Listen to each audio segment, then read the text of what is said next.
Hello दोस्तों, नमस्कार। मैं सैम प्रजापत स्वागत करता हूं आपके अपने यूट्यूब चैनल पैरामेडिकल कोचिंग वाला पीसीडब्ल्यू पर। दोस्तों, अपन बात कर रहे हैं डीआरटी सेकेंड ईयर की जो एग्जामिनेशन आ रहे हैं 23 दिसंबर से जो स्टार्ट होने वाले हैं उसके ऊपर बात कर रहे हैं। ऑलरेडी इस चैनल पर स्पेशल रेडियोग्राफी जो सब्जेक्ट है उस पर मैडम ने जो वीडियो है वो बना दिया है। जो इम्पोर्टेंट टॉपिक है, जो इम्पोर्टेंट क्वेश्चन है उन पर डिस्कस किया है मैडम ने। आज इस वीडियो में अपन बात करने वाले हैं जो आपके सेकंड पेपर है, basic principle of radiotherapy, radiation hazard and protection.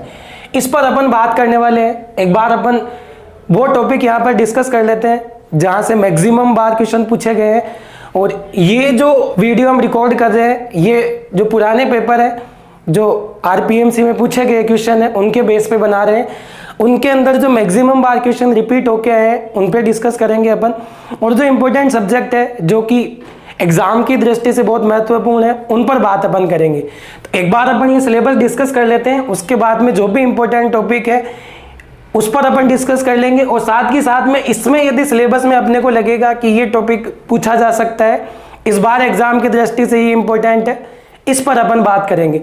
First बात करते हैं, देखो अपन जनरल प्रिंसिपल ऑफ रेडियोथेरेपी। यदि रेडियोथेरेपी के बारे में जनरल इंफॉर्मेशन यदि पूछी जाती है तो वहां पर ये आता है प्रिंसिपल। 2016 का जो पेपर हुआ है, 2016 जिस टाइम आरयूएचएस ये पेपर करवा रही थी डिप्लोमा के, तब ये दोनों क्वेश्चन पूछे जा चुके हैं। एक बार पूछे गए हैं कि रेडियोथेरेपी का जो प्रिंसिपल होता है वो क्या होता है और जो थेरेपेटिक रेशियो होता है वो क्या होता है। इसके अलावा सेल साइकिल, ये तीनों क्वेश्चन 20 नंबर के अंदर पूछे गए हैं। आरयूएचएस जो पेपर करवा रही थी डिप्लोमा का, तब ये क्वेश्चन पूछा गया है। आगे यदि बात करें अपन factor influencing radiation effect on normal cell और ट्यूमर सेल, यदि दोस्तों आपने इससे पहले वाला वीडियो यदि देखा है जो रेडियोथेरेपी के ऊपर रिलीज किया था, उसमें अपन ने डिस्कस किया था नॉर्मल सेल और अबनॉर्मल सेल, जिसको अपन ट्यूमर सेल बोल रहे हैं या कैंसर सेल बोल रहे हैं, उस पर अपन ने डिस्कस किया था। तो वहां से ये आप चीज डिस्कस देख सकते हो। इसके अलावा बात करें radiotherapy management of malignancy treatment, side effect of radiation, ये अभी तक पूछा नहीं गया है यहाँ पर कि जो मैनेजमेंट होता है रेडियोथेरेपी का वो कैसे होता है। बाकी यदि अपन बात करें यहाँ पर मशीनरी की कि कौन कौन सी मशीनें होती है जिससे कि जो मैलिग्नेंसी ट्यूमर है या जो कैंसर सेल है उसका ट्रीटमेंट किया जाता है, तो उसके अंदर अपने पास में इंपॉर्टेंट आती है linear accelerator, brachytherapy, teletherapy machine भी बोलते हैं इसको, और उनके एप्लीकेशंस। ठीक है, यहां से क्वेश्चन पूछा गया है। ये जो क्वेश्चन है ये अल्टरनेट पूछे जाते हैं, जिसके अंदर या तो लीनेक पूछा जाता है, जिस लीनियर एक्सेलरेटर को बेटा अपन बोलते हैं लीनेक, फिर ब्रैकीथेरेपी और फिर उसके बाद में आती है टेलीथेरेपी मशीन।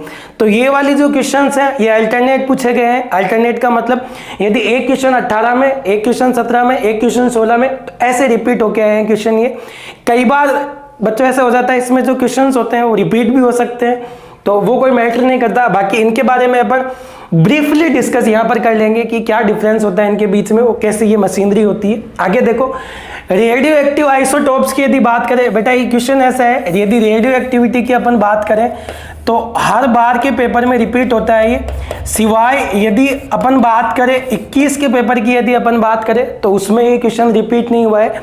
बाकी हर बार रेडियो एक्टिविटी पर क्वेश्चन रिपीट होता है। देयर एप्लीकेशन कंप्यूटर एंड इस application radio diagnosis and radiotherapy, ये अपन ने डिस्कस कर लेंगे यहाँ पर।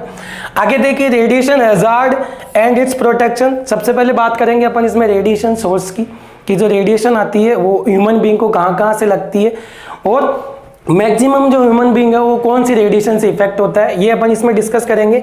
जनरल और जो डोज होती है ऑक्यूपेशनल वर्कर के लिए, जनरल पब्लिक के लिए, planning of department of radiology. देखिए बेटा इसमें एक बार लाइन डायग्राम पूछा गया है, लाइन डायग्राम पूछा गया है रेडियोथेरेपी का, कि जो रेडियोथेरेपी डिपार्टमेंट होता है, जो रेडियोथेरेपी का रूम होता है, उसकी शेप एंड साइज कैसे होती है, उसके बारे में भी अपन डिस्कस कर लेंगे। एक बार क्वेश्चन आ चुका है। रेडियोथेरेपी स्ट्रक्चर एटम के बारे में अपन डिस्कस करेंगे। रेडियो एक्टिविटी अभी बता दी, नेचुरल और ये आर्टिफिशियल, इनके बारे में थोड़ा बहुत अपन डिस्कस कर लेंगे। इसके अलावा यदि बात करें बेटा इंटरेक्शन विद मैटर, ये ऐसा क्वेश्चन है जो हर बार रिपीट होता है बेटा, सबसे ज्यादा रिपीट होने वाला क्वेश्चन है ये, रिपीट होने वाला क्वेश्चन है इंटरेक्शन विद मैटर।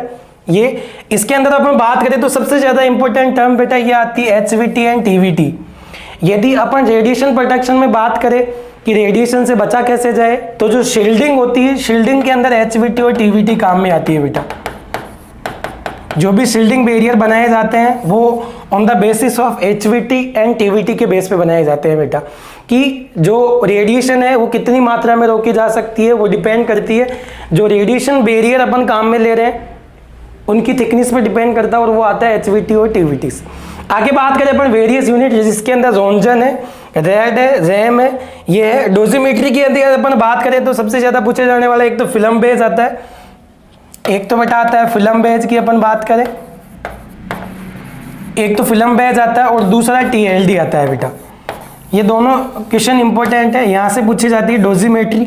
डोजीमेट्री का मतलब ये हो गया कि आपको कितनी रेडिएशन लगी है, ये आप किससे मेजर कर सकते हो, या तो आप फिल्म बेस से मेजर कर सकते हो या फिर TLD से। 2021 के पेपर की बात करें अपन तो फिल्म बेस पूछा गया है। यदि बात करें TLD की तो इससे पहले वाले पेपर में TLD पूछी गई है, तो इस पर भी अपन थोड़ा बहुत डिस्कस कर लेंगे, ठीक है।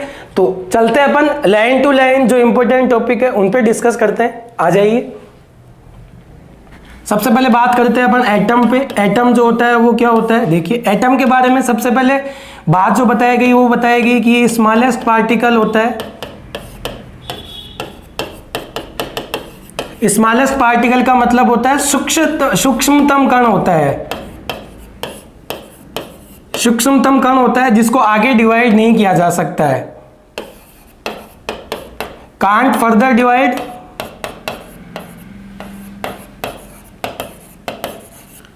जिसको आगे विभाजित नहीं किया जा सकता, आगे विभाजित नहीं किया जा सकता है, वो होता है बेटा एटम। ये चीज बताई बेटा किसने, डाल्टन ने बताई। ये सबसे पहले चीज किसने बताई, डाल्टन ने। डाल्टन ने बताई कि वह छोटे से छोटा पार्टिकल जिसको आगे डिवाइड अपन नहीं कर सके, आगे विभाजित नहीं कर सके, उसको बोलते हैं अपन एटम, ठीक है। अब एटम की बात करते हैं कि जो एटम होता है वो बना किससे होता है। देखिए बेटा एटम के अंदर क्या चीज होती है, एक न्यूक्लियस होता है, एक न्यूक्लियस होता है जिसको अपन बोलते हैं बेटा नाभिक, और दूसरी होती है शेल, हिंदी में बोलते हैं बेटा इसको कक्षा, या तो कक्ष बोलो या फिर कोष बोलो, ये होती है बेटा। यदि बात करें अपन न्यूक्लियस की तो एक चीज यहां पर नोट करना बेटा, न्यूक्लियस में एक तो प्रोटॉन होता है और दूसरा होता है बेटा न्यूट्रॉन। एक तो प्रोटॉन होता है और दूसरा होता है न्यूट्रॉन। और यदि शेल की यदि अपन बात करें तो शेल के अंदर होते हैं बेटा इलेक्ट्रॉन, शेल के अंदर क्या होता है बेटा इलेक्ट्रॉन, ठीक है। ये हो गई बेसिक इंफॉर्मेशन एटम के बारे में। अब बात करें अपन प्रोटॉन के बारे में। प्रोटॉन होता है बेटा वो पॉजिटिवली चार्ज होता है, पॉजिटिवली चार्ज का मतलब हो गया धनात्मक होता है, धनात्मक आवेश इस पे होता है। जबकि न्यूट्रॉन की यदि बात करें तो ये बेटा कैसा होता है, न्यूट्रल होता है। न्यूट्रल की बात करें तो कैसा होता है, उदासीन होता है बेटा, ये कोई चार्ज जिस पर नहीं होता है। जबकि इलेक्ट्रॉन की यदि अपन बात करें तो जो इलेक्ट्रॉन होता है बेटा वो होता है नेगेटिवली चार्ज होता है बेटा। नेगेटिवली का मतलब हो गया ऋणात्मक होता है बेटा इस पर चार्ज। और यदि पूछा जाए, कई बार पूछ लिया जाता है कि इलेक्ट्रॉन पे जो चार्ज होता है उसकी जो वैल्यू होती है वो कितनी होती है, 1.6 इंटू 10 की पावर -19 कूलाम, ये होता है बेटा इस पे चार्ज। यदि बात करें प्रोटॉन पे चार्ज की तो ये कितना होता है बेटा, यहाँ पर ध्यान रखना ऋणात्मक है तो ऋणात्मक, लेकिन प्रोटॉन के लिए यहाँ पर जो चार्ज होता है वो होता है धनात्मक, और वो कितना होता है 10 की पावर -19 कूलाम, ठीक है। तो देखो क्या चीज हो गई अपने पास में, इलेक्ट्रॉन हो गए, प्रोटॉन हो गए, न्यूट्रॉन हो गए। न्यूक्लियस के अंदर प्रोटॉन और न्यूट्रॉन होता है, शेल के अंदर इलेक्ट्रॉन होते हैं। अब इस पर आगे डिस्कस करते हैं अपन। देखिए आप साथ में को नोटबुक और पेन लेके बैठी, इनको साथ के साथ में आप नोट करते जाइए, या फिर आप स्क्रीनशॉट लेके भी आप रिवाइज कर सकते हो। आपने टॉपिक तो पूरे पढ़ लिए होंगे शायद, अब आपका रिवीजन का टाइम है तो वही अपन रिवीजन यहाँ पर कर रहे हैं, बहुत क्विक रिवीजन यहाँ पर अपन कर रहे हैं। देखिए अब अपन ने डिस्कस किया है, देखो यहाँ पर बीच में न्यूक्लियस होता है जिसमें प्रोटॉन होता है और न्यूट्रॉन होता है, ठीक है। प्रोटॉन और न्यूट्रॉन को अपन सम्मिलित रूप से बोलते हैं बेटा न्यूक्लियॉन्स। क्या बोलते हैं इसको, न्यूक्लियॉन्स बोलते हैं बेटा, ठीक है। आगे बात करें तो इसके अंदर क्या होती है, शेल्स होती है, यू शेल होती है। प्रोटॉन की यदि न्यूक्लियस की अपन बात करें तो देखो proton positively charge, neutron neutral, तो नेट चार्ज की यदि अपन बात करें तो वो कैसा आएगा, पॉजिटिवली। इसका मतलब जो न्यूक्लियस होता है वो कैसा होता है, पॉजिटिवली चार्ज होता है। न्यूक्लियस कैसा होता है बेटा, धनात्मक रूप से चार्ज होता है, धनात्मक रूप से चार्ज होता है। और इसमें क्या रहते हैं, इलेक्ट्रॉन चक्कर लगाते हैं। इलेक्ट्रॉन कैसे हैं बेटा, नेगेटिव चार्ज है इलेक्ट्रॉन पर, तो ये नाभिक के साथ में क्या होता है, बंधे रहते हैं बेटा। ये नाभिक के साथ में आकर्षण बल की सहायता से बंधे रहते हैं बेटा। ये न्यूक्लियस और यदि इलेक्ट्रॉन के बीच में जो फोर्स लगता है वो लगता है बेटा आकर्षण बल का। आकर्षण बल की सहायता से ये आपस में बंधे रहते हैं बेटा, ठीक है कि नहीं। देखिए साहब, यदि बात करें ये इलेक्ट्रॉन, ये जो सेल है जिनमें जो बाह्यतम कोश होता है, देखो इसको जो न्यूक्लियस के पास में होता है उसको बोलते हैं अपन इनर सेल, इसको बोलते हैं इनर सेल, आंतरिक कक्ष। और यदि न्यूक्लियस से दूर की तरफ और सबसे बाहर की तरफ होता है उसको बोलते हैं बेटा अपन outer cell. Outer cell, outer cell का मतलब क्या हो गया, बाह्यतम कक्ष, बाह्यतम कक्ष, ठीक है। आंतरिक कक्ष में जो इलेक्ट्रॉन रहते हैं इस पर मैक्सिमम अट्रैक्शन फोर्स लगता है। इनर कक्ष में जो इलेक्ट्रॉन रहता है उस पर बेटा अधिकतम आकर्षण बल लगता है, क्योंकि वह अधिकतम आकर्षण बल, क्योंकि वह नाभिक के नजदीक होता है। और आउटर सेल के अंदर जो इलेक्ट्रॉन होते हैं उस पर कम से कम आकर्षण बल लगता है, आकर्षण बल लगता है, क्योंकि ये सबसे ज्यादा दूर की तरफ होता है, ठीक है कि नहीं। आगे बात समझ में, तो यहां पर क्या आ गया, न्यूक्लियस के पास में अपने पास में हो गई इंफॉर्मेशन, एक हो गई इनर सेल, दूसरी हो गई आउटर सेल। इनर सेल में जो इलेक्ट्रॉन रहता है उस पर अधिकतम फोर्स लगता है न्यूक्लियस की वजह से, ठीक है। जबकि बात करें आउटर सेल में जो इलेक्ट्रॉन रहता है उस पर क्या रखता है, ऐसा कम से कम आकर्षण बल लगता है। इसका मतलब क्या हो गया कि इस इलेक्ट्रॉन को निकालना बहुत आसान है, इसीलिए इसको क्या बोलते हैं अपन, वैलेंस इलेक्ट्रॉन बोलते हैं बेटा। क्या बोलते हैं इसको, वैलेंस इलेक्ट्रॉन बोलते हैं, संयोजी इलेक्ट्रॉन बोलते हैं। तो ये बात क्लियर हो गई यहां से कि जो संयोजी इलेक्ट्रॉन है वो इसको ये बोलते हैं अपन। संयोजी इलेक्ट्रॉन कौन से इलेक्ट्रॉन होते हैं, आउटर सेल के अंदर जो इलेक्ट्रॉन पाए जाते हैं उनको बोलते हैं अपन संयोजी इलेक्ट्रॉन, या बोलते हैं अपन वैलेंसी इलेक्ट्रॉन, ठीक है। अब बात करें अपन आयनन एनर्जी को, देखिए एक बार डायग्राम वापस ड्रॉ कर लेते हैं अपन। देखिए ये अपने पास में न्यूक्लियस हो गया, इसके बाद में ये कक्षाएं हो गई। अब अपने पास में टर्म आती है बेटा एक आयोनाइजेशन एनर्जी, एक वर्ड आता है अपने पास में आयोनाइजेशन एनर्जी। हिंदी में इसकी बात करें तो ये होती है बेटा आयनन ऊर्जा। हिंदी में यदि अपन बात करें तो क्या होती है, आयनन ऊर्जा। ये अब आयोनाइजेशन एनर्जी क्या होती है, ये न्यूक्लियस हो गया, ये इलेक्ट्रॉन हो गए, ये बाह्यतम कोश हो गए। तो बाह्यतम कोश में इस इलेक्ट्रॉन को बाहर निकालने के लिए जो एनर्जी चाहिए, बाह्यतम कोश के इलेक्ट्रॉन को, बाह्यतम कोश के इलेक्ट्रॉन को बाहर निकालने के लिए जो ऊर्जा चाहिए, निकालने के लिए आवश्यक ऊर्जा, आवश्यक ऊर्जा, उसी को बोलते हैं बेटा क्या, आयोनाइजेशन एनर्जी, आयनन ऊर्जा।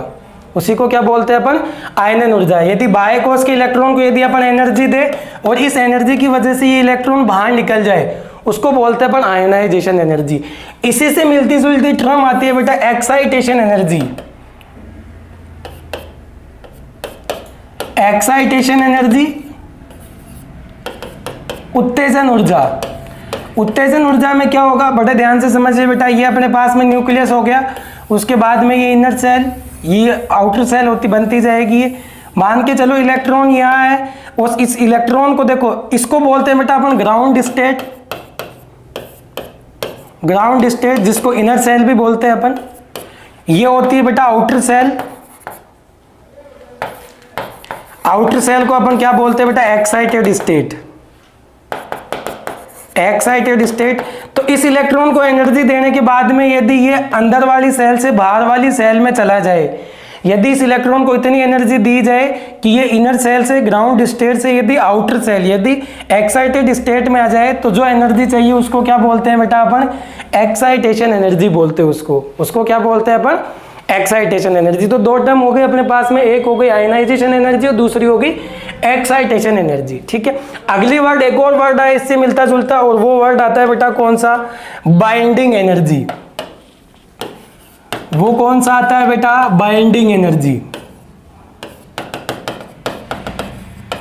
बाइंडिंग एनर्जी का मतलब होता है बंधन ऊर्जा।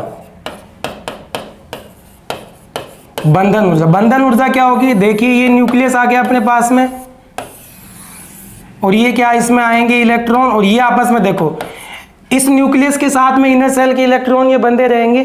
तो न्यूक्लियस से बंधे रहने के लिए इसको क्या चाहिए? एनर्जी चाहिए। ठीक है, तो इलेक्ट्रॉन का नाभिक के साथ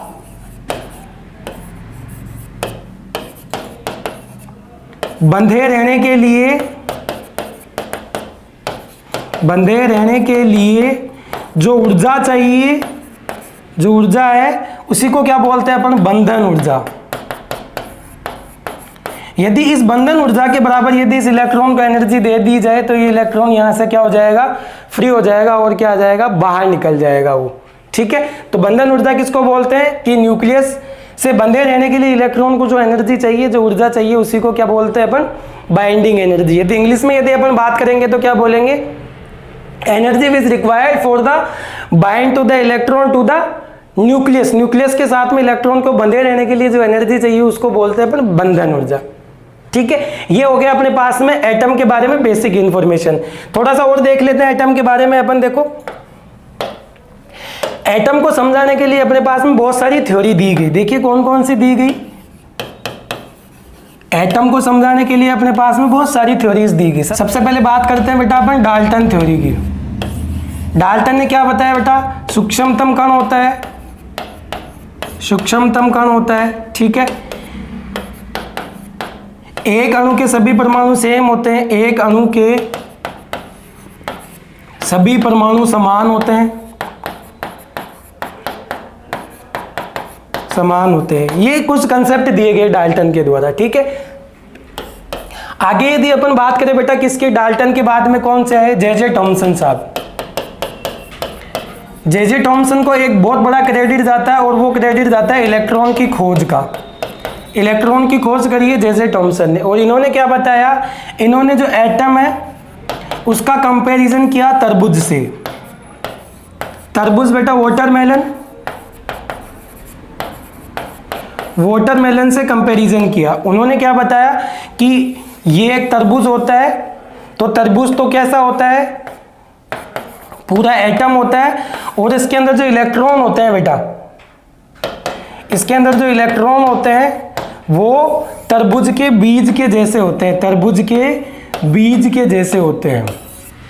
ठीक है, इसी वजह से जे थॉमसन के मॉडल को क्या बोला गया? प्लम पुडिंग मॉडल बोला गया बेटा, प्लम पुडिंग मॉडल बोला गया इसको। ठीक है, उसके जस्ट बाद में आए सबसे बेहतरीन साइंटिस्ट जिन्होंने एटम के बारे में बहुत सारी चीजें सही सही बताई, और वो आए रदरफोर्ड। रदरफोर्ड, इसके बारे में डिस्कस करेंगे बेटा। और रदरफोर्ड के बाद में अपने नेक्स्ट जो साइंटिस्ट आए वो आए नील्स बोर। इन दोनों साइंटिस्ट के बारे में थोड़ा सा अपन डिस्कस कर लेते हैं बेटा। देखिए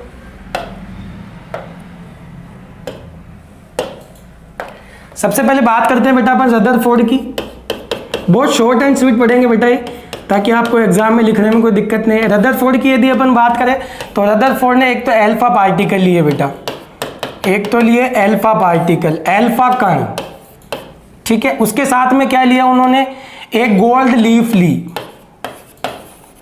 गोल्ड लीफ, सोने की पन्नी, सोने की पन्नी ये ली। ठीक है, उन्होंने क्या किया? देखो इस एल्फा पार्टिकल को इस गोल्ड लीफ से टकराया। ठीक है, देखो ये अपन ने गोल्ड लीफ ले ली, इसमें न्यूक्लियस होते हैं और सेल्स होती है। एल्फा पार्टिकल की बौछार करी इन्होंने इस पर, देखो यूं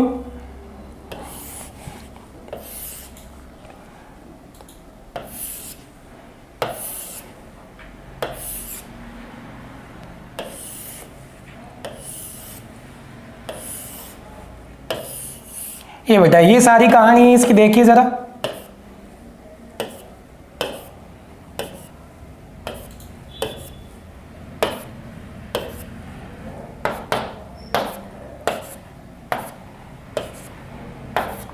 आ जाइए बेटा, ये एक्सपेरिमेंट किया किसने, ये अल्फा पार्टिकल थे, सारे के सारे अल्फा पार्टिकल किस पे डाले, सोने की पन्नी, और सोने की पन्नी की जो थिकनेस ली बेटा वो बहुत कम ली, 0.002 एंगस्ट्रॉम ली, बहुत कम मोटी ये ली, बहुत पतली पन्नी ये ली जिस पर अल्फा पार्टिकल डाले। आपको पता है अल्फा पार्टिकल ये अपने रेडियो एक्टिव में वापस आएगा, जो रेडियो एक्टिविटी अपन डिस्कस करेंगे यहाँ पे टॉपिक, उसमें फिर से आने वाला है ये अल्फा पार्टिकल। तो सबसे इंपॉर्टेंट बात रदरफोर्ड की ये रही कि इन्होंने अल्फा पार्टिकल की बौछार की एटम के ऊपर।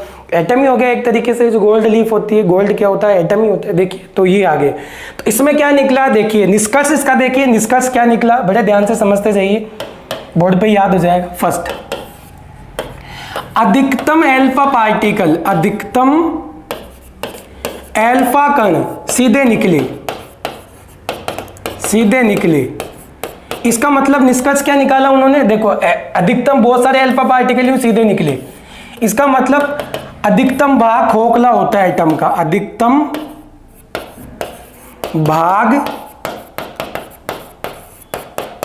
खोखला होता है एटम का, पहला कंपोनेंट, ठीक है। दूसरी यदि अपन बात करें तो बहुत कम पार्शियली, पार्शियली का मतलब होता है बेटा आंशिक रूप से विचलित हुए, आंशिक विचलन दर्शाए। आंशिक विचलन देखो, ये वाला पार्टिकल, ये वाला, इन्होंने क्या दर्शाया, बहुत कम विचलन दिखाया, डेविएशन दिखाया, यूं निकल गए, नहीं तो सीधे। लगभग 10,000 में से, तीसरा पॉइंट देखिए, 10,000 में से 2 पार्टिकल 90 डिग्री पे निकले, ठीक है। और अगला पॉइंट क्या जाएगा, फोर्थ नंबर का, 20,000 में से 1 पार्टिकल, एक अल्फा पार्टिकल वापस लौट गया, वापस लौट गया। तो उससे क्या बोला उन्होंने, ये कौन सा पार्टिकल था जो वापस लौट गया, न्यूक्लियस से जो टकराया, नाभिक से जो पार्टिकल टकराया वो क्या हुआ, नाभिक से टकराने वाला, नाभिक से टकराने वाला क्या हो गया, वापस लौट गया। तो जो नाभिक की खोज का श्रेय जाता है वो भी किसको जाता है बेटा, रदरफोर्ड को ही जाता है, कि रदरफोर्ड ने किसकी खोज करी, इसके अलावा नाभिक के बारे में बताया। रदरफोर्ड ने बताया कि जो ये एटम होता है उसका मैक्सिमम मास कहाँ कंसंट्रेट होता है, नाभिक पे कंसंट्रेट होता है, जिसकी वजह से एक पार्टिकल आके यहाँ से टकराता है और टकराने के बाद में पुनः अपने पथ की क्या कर जाता है, पुनरावर्ती कर जाता है, जैसे आता है उसी पथ पर वापस लौट जाता है। तो ये बातें किसने बताई, सारी की सारी रदरफोर्ड ने बताई। लास्ट मॉडल अपने पास में बचता है बेटा कौन सा, बोर मॉडल। देखिए बेटा बोहर मॉडल, बोर मॉडल के 3 स्टेटमेंट बेटा आपको याद रखने हैं यहाँ पर। देखिए फर्स्ट जो स्टेटमेंट है वो क्या था, फर्स्ट स्टेटमेंट, इलेक्ट्रॉन केवल उन्हीं वर्ताकार कक्षाओं में चक्कर लगाता है जिनके लिए कोणीय संवेग का मान, कोणीय संवेग का मान NH/2π का पूर्ण गुणज हो, 2π का पूर्ण गुणज हो। कोणीय संवेग क्या होता है बेटा, MVR, MVR बराबर NH/2π का पूर्ण गुणज हो। ये फर्स्ट स्टेटमेंट है बेटा। रदरफोर्ड की कुछ कमियां थी, एक कमी ये थी कि जो इलेक्ट्रॉन है वो वर्ताकार पथ पर चक्कर लगाता है, तो चक्कर लगाता है तो चक्कर क्यों लगाता है और कौन सी वर्ताकार कक्षाओं में चक्कर लगाता है, तो उसके लिए बोहर ने बताया कि इलेक्ट्रॉन केवल उन वर्ताकार कक्षाओं में चक्कर लगाता है जिनके लिए कोणीय संवेग का मान MVR बराबर NH/2π का पूर्ण गुणज होता है, और n की वैल्यू होती है यहाँ पर 1 2 3, ठीक है। दूसरा पॉइंट आता है कि वर्ताकार कक्षाओं में चक्कर लगाता है तो उसको प्रोवाइड करने वाला बल कोई ना कोई तो प्रोवाइड करता होगा। देखिए जरा, ये न्यूक्लियस हो गया अपने पास में, और ये हो गई शेल, ये न्यूक्लियस हो गया, यहाँ पर हो गए इलेक्ट्रॉन। तो ये वर्ताकार कक्षाओं में चक्कर लगाते, इसका मतलब कुछ ना कोई तो इसको फोर्स प्रोवाइड कर रहा होगा, बल लगा रहा होगा। जैसे मान के चलो तुम लोग किसी धागे से पत्थर बांध के यदि घुमा रहे हो तो वो धागा क्या करता है, उस पत्थर को बल प्रोवाइड करवाता है, टेंशन फोर्स प्रोवाइड करता है। वैसे ही इस इलेक्ट्रॉन को प्रोवाइड जो फोर्स करता होता है coulombic force, coulombic force,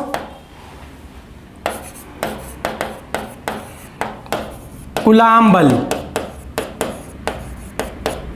coulomb बल। ठीक है, आगे बात करें अपन तो बाहर की तरफ एक बल लगता है जिसको बोलते हैं अपन अप केंद्रीय बल, mv²/r। ठीक है, ये अपने पास में होता है, तो ये दोनों क्या होते हैं, बराबर होते हैं।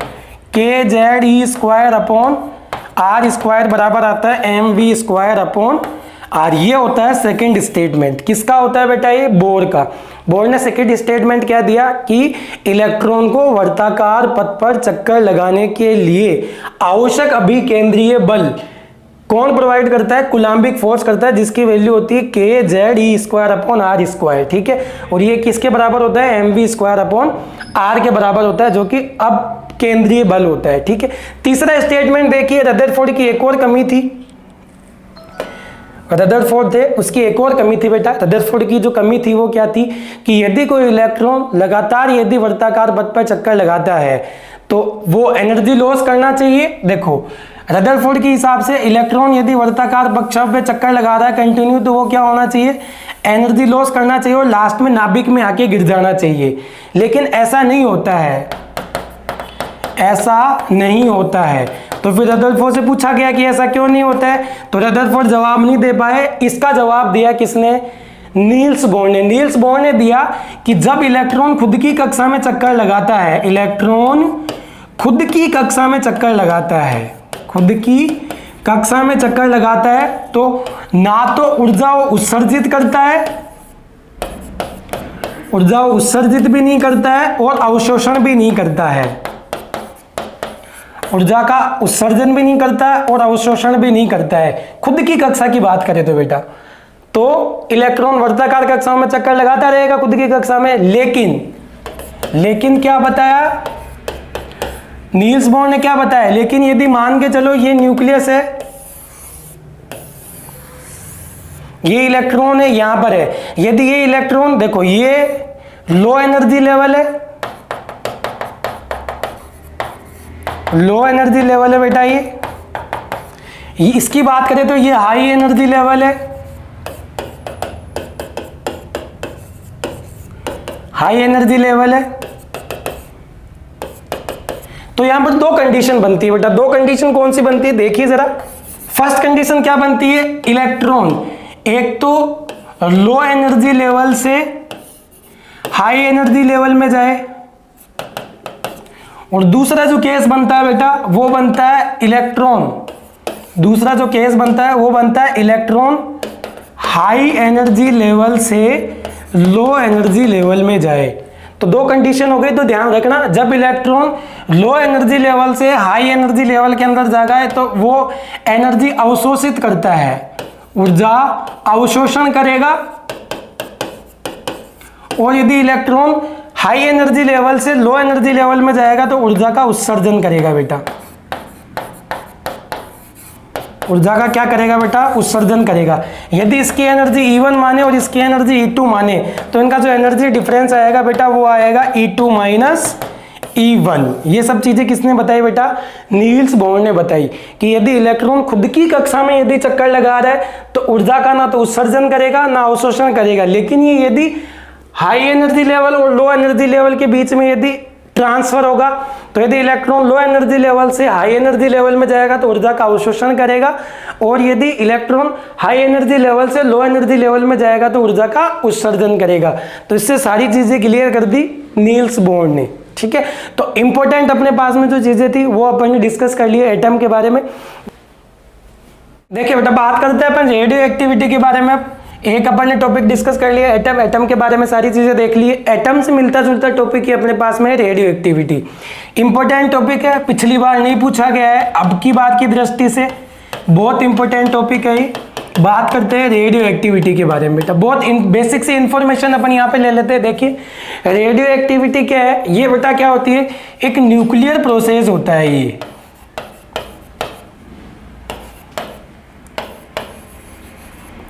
क्या होता है बेटा, एक न्यूक्लियर प्रोसेस, नाभिक क्रिया होती है बेटा, नाभिक क्रिया होती है ये। क्या होती है बेटा, ये नाभिकीय क्रिया होती है। सबसे पहले रेडियो एक्टिविटी के बारे में यदि किसी ने बताया तो वो बताया हेनरी बैक्वेरेल ने बताया बेटा। किसने बताया? हेनरी बैक्वेरेल ने बताया। और हेनरी बैक्वेरेल ने ये बताया 1896 के अंदर।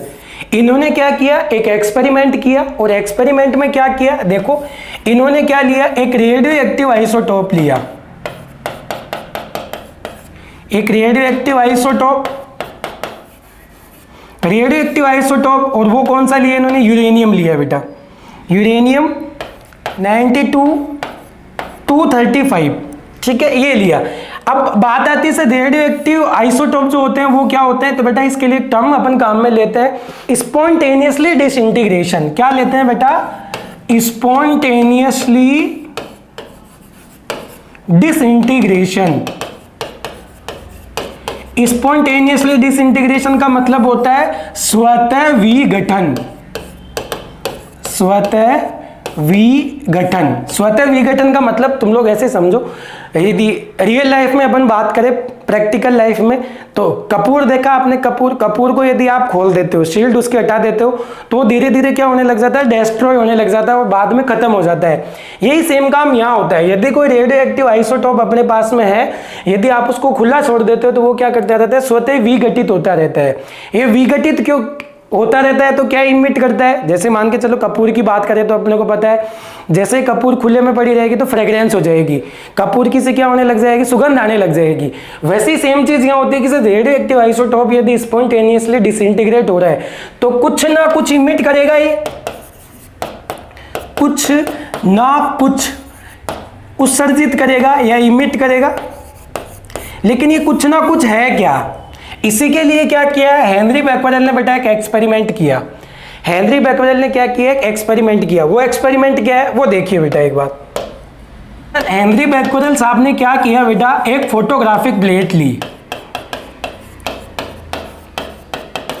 फोटोग्राफिक प्लेट ली। फोटोग्राफिक प्लेट क्या होती है बेटा, यदि इस पर रेडिएशन डालें, यदि इस पर रेडिएशन डालें तो ये क्या हो जाएगी, एक्सपोज हो जाएगी। एक्सपोज्ड का मतलब ऐसे समझो बेटा, आप जैसे एक्सरे की फिल्म लेते हो, आप फर्स्ट ईयर में खूब आपने स्टडी करी है, यदि उस पर लाइट लग जाती हो तो काली हो जाती है। वही सेम काम यहाँ होता है फोटोग्राफिक प्लेट के लिए, ठीक है। तो फोटोग्राफिक प्लेट ली और क्या लिया उन्होंने, यूरेनियम 92-235 इस पे रखा फोटोग्राफिक प्लेट। जैसे देखिए ये फोटोग्राफिक प्लेट इन्होंने ली, यहां पर क्या लिया, एक यूरेनियम लिया, यूरेनियम और यूरेनियम के साल्ट, कोई सा भी साल्ट हो सकता है, यूरेनियम क्लोराइड हो सकता है, यूरेनियम ब्रोमाइड हो सकता है, ये सब इन्होंने लिए और ये, ठीक है। उसके बाद में इन्होंने क्या किया, ये कर लिया।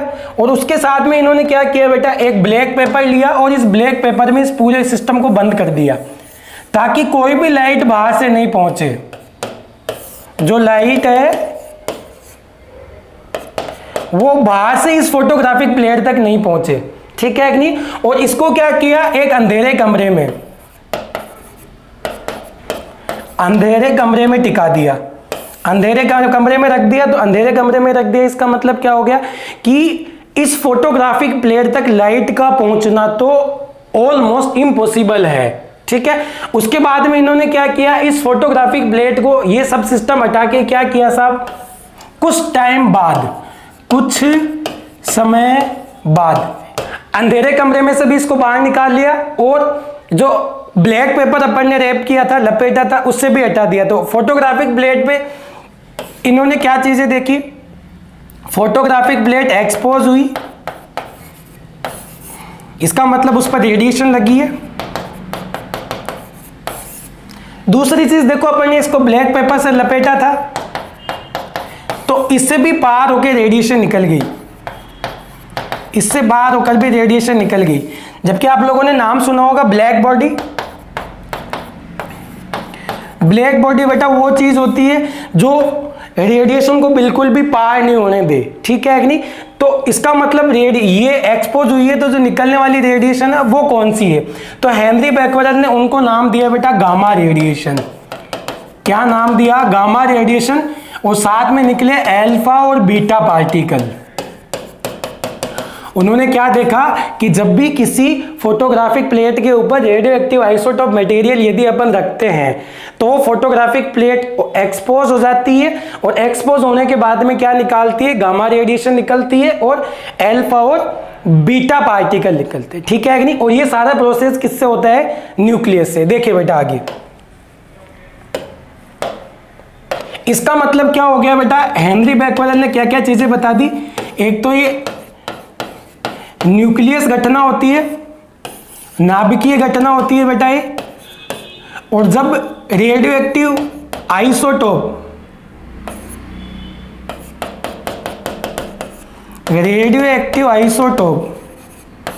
ये क्या होते हैं बेटा, सेल्फ डिसइंटीग्रेट होते हैं। और सेल्फ डिसइंटीग्रेट होते हैं उस टाइम ये एक तो गामा रेडिएशन निकालते हैं,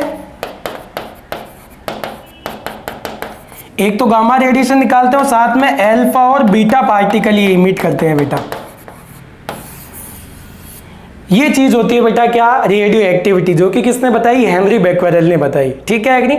अब इन्होंने दो चीजें काम में ली। देखो रेडियो एक्टिव आइसोटोप जब भी ये सेल्फ डिसइंटीग्रेशन होगा तो इसमें दो चीजें काम में आती है बेटा। अपने पास में दो न्यूक्लियस आ जाएंगे, एक डिसइंटीग्रेशन से बिफोर का मतलब होता है पहले, ठीक है, और एक होता है आफ्टर का मतलब होता है बेटा बाद में, ठीक है। तो बिफोर, पहले सेल्फ डिसइंटीग्रेशन से पहले जो न्यूक्लियस है उसको बोलते हैं बेटा अपन पेरेंट न्यूक्लियाई,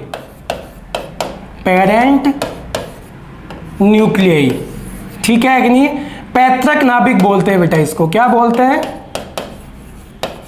पैतृक नाभिक, ठीक है। जब ये क्या होगा, स्पॉन्टेनियसली डिसइंटीग्रेट होगा, इसका मतलब गामा रेडिएशन अल्फा और बीटा पार्टिकल का इमिशन करेगा, और इमिशन करने के बाद में क्या आएगा बेटा, ये दूसरे न्यूक्लियस में कन्वर्ट हो जाएगा। ये न्यूक्लियस नंबर फर्स्ट और ये न्यूक्लियस नंबर सेकंड, इसमें ये बेटा कन्वर्ट हो जाएगा। इसको बोलते हैं अपन डॉटर न्यूक्लियाई। इसको क्या बोलते हैं बेटा अपन, डॉटर न्यूक्लियाई हो गया पुत्री नाभिक। ये दो तरीके के नाभिक जनरेट होते हैं रेडियो एक्टिविटी के अंदर, एक होता है पेरेंट न्यूक्लियाई, दूसरा होता है डॉटर न्यूक्लियाई। पेरेंट न्यूक्लियाई किसको बोलते हैं अपन, स्पॉन्टेनियसली डिसइंटीग्रेशन से पहले, और डॉटर न्यूक्लियाई बोलते हैं अपन आफ्टर डिसइंटीग्रेशन के बाद में। तो ये चीजें अपने पास में हो गई। अब बात आती है कि सर जब किसी भी रेडियो न्यूक्लियाई से यदि गामा रेडिएशन अल्फा और बीटा पार्टिकल यदि निकलेंगे तो क्या उस नाभिक में कुछ ना कुछ चेंज आएंगे क्या, तो ये तो श्योर बात है कि उसमें चेंज आएंगे। इसीलिए इनको तीन टर्म में बांटा गया है, gamma decay, alpha decay and beta decay. तो तीन तरीके के डीके प्रोसेस होते हैं। डीके प्रोसेस का मतलब होता है टूटना या डिसइंटीग्रेट होना, ठीक है। तो अपन तीनों तरीके का डीके देख लेते हैं एक बार, इंपॉर्टेंट है, पूछा जाता है बेटा एग्जाम के अंदर। देखिए यदि बात करें अपन रेडियो एक्टिविटी की, तो रेडियो एक्टिविटी में स्पॉन्टेनियसली डिसइंटीग्रेट होता है। स्पॉन्टेनियसली का मतलब हो गया बेटा सेल्फ मतलब स्वयं, डिसइंटीग्रेट, ठीक है, डिसइंटीग्रेट होता है। इस तरह क्या होगा उसमें, सबसे पहले बात करते हैं अपन अल्फा डीके की। यदि मान के चलो किसी नाभिक से अल्फा पार्टिकल निकले तो हमेशा ध्यान रखना बेटा, अल्फा पार्टिकल क्या होता है, हीलियम पार्टिकल होता है, और ये 2 इसका एटॉमिक नंबर होता है, और 4 जो होता है उसका एटॉमिक मास होता है बेटा, एटॉमिक मास, और ये होता है बेटा एटॉमिक नंबर। तो किसी भी नाभिक से जब अल्फा पार्टिकल निकलेंगे तो उस हीलियम पार्टिकल निकल रहा है, और हीलियम पार्टिकल का मतलब हो गया कि 2 उसके एटॉमिक नंबर और 4 एटॉमिक मास, ठीक है। देखो मान के चलो मेरे पास में ये X है, एक रेडियो एक्टिव आइसोटोप से, इसका एटॉमिक नंबर मेरे पास में कितना है, Z है, और इसका एटॉमिक मास कितना है मेरे पास में, A है, ठीक है। क्या आएगा देखिए जरा, ये क्या है, पेरेंट न्यूक्लियाई। क्या है बेटा, पेरेंट न्यूक्लियाई। पेरेंट न्यूक्लियाई का मतलब अपन ने डिस्कस किया अभी, डिसइंटीग्रेशन से पहले। अब इससे अल्फा पार्टिकल डीके हो रहा है, अल्फा पार्टिकल निकल रहा है, इसका मतलब क्या निकल रहा है, हीलियम 2 और 4 निकल रहा है। तो इसका मतलब क्या आ जाएगा बेटा, ध्यान से समझते जाइए, जेड के अंदर तो 2 की कमी आ जाएगी, क्योंकि देखो यहां से ये निकल रहा है, और ए के अंदर 4 की कमी आ जाएगी बेटा। ठीक है, ये कैसा बनेगा, डॉटर न्यूक्लियाई बनेगा बेटा ये। और ये कहां से निकलेगा बेटा, ये निकलेगा न्यूक्लियस से, नाभिक से निकलता है बेटा ये नाभिक से निकलता, कोई बने हुए नहीं होते हैं पहले कि ये बना के बाद में नष्ट किया है, ये नाभिक के अंदर होते हैं। नाभिक के अंदर से ही अल्फा डीके होने के दौरान हीलियम पार्टिकल निकलता है, जिसका एटॉमिक नंबर तो होता है 2, एटॉमिक मास होता है 4, तो डॉटर न्यूक्लियाई बनेगा, ये बनेगा। ठीक है कि नहीं, डॉटर न्यूक्लियाई। आगे यदि अपन बात करें, अल्फा पार्टिकल हैवी पार्टिकल होता है, प्रॉपर्टी की यदि अपन बात करें तो हैवी पार्टिकल होता है। दूसरी यदि अपन बात करें बेटा दूसरे पॉइंट की, इसकी पेनिट्रेशन पावर, देखो हैवी पार्टिकल है तो कम भेदे गए, तो इसकी भेदन क्षमता क्या होती है बेटा, कम होती है, भेदन क्षमता कम होती है। अब भारी पार्टिकल है तो भारी पार्टिकल के लिए जो एनर्जी रहती है इसकी अल्फा पार्टिकल की, वो क्या रहती है बेटा, कम रहती है। एनर्जी हमेशा क्या रहेगी बेटा, कम रहेगी। बट एक चीज यहां पर रहेगी, इसका जो आयोनाइजेशन होगा बेटा, आयोनाइजेशन होगा वो क्या होगा, अधिकतम होगा बेटा।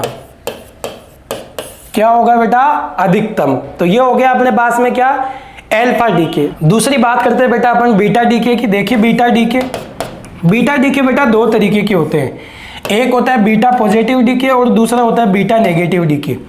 ये चीज जरूर ध्यान रखिएगा बेटा, एक होता है बीटा पॉजिटिव डीके और दूसरा होता है beta negative decay. Beta positive decay में क्या होता है और बीटा नेगेटिव डीके में क्या होता है, ध्यान से समझते जाइए बेटा।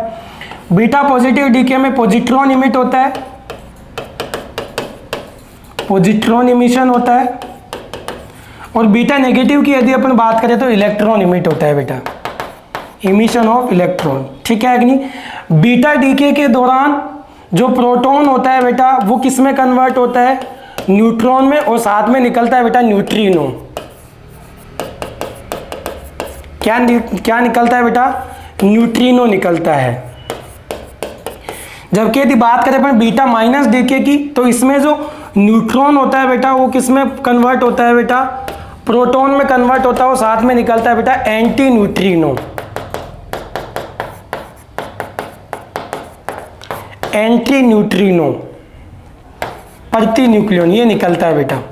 ठीक है कि नहीं। इसमें देखो क्या होगा, जैसे मान के चलो अपन ने उसमें किया था, एक नाभिक ले लिया अपन ने, उसका एटॉमिक नंबर Z है और एटॉमिक मास A है, ये पेरेंट न्यूक्लियाई हो गया बेटा।